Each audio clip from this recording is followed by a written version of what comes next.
ed è caduto. Ho sentito come una bomba scoppiare, ho sentito.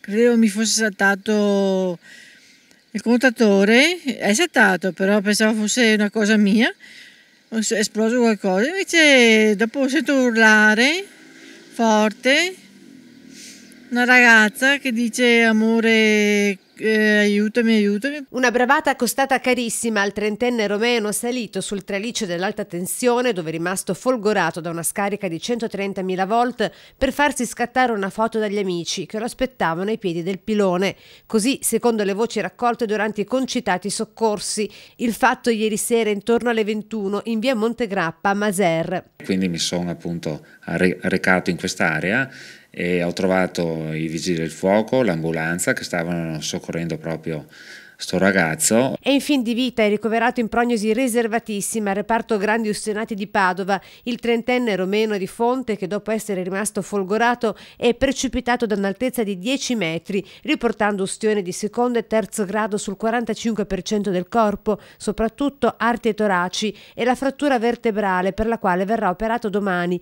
con i medici che stanno ancora cercando di valutare i danni neurologici riportati, specie al cervello. Con la scarica che ha provocato un cortocircuito, un blackout in 5 comuni, da Maser fino ad Asolo, Cornuda a Crocetta, compreso l'ospedale di Montebelluna e la caserma dei Vigili del Fuoco. Drammatica la testimonianza di questa residente tra le prime a soccorrere il ragazzo. C'è stato il blackout, poi sono tornata su, sì, subito sembrava come morto, sono tornata su e ho visto che ha aperto gli occhi, e ho detto forse ce la fa.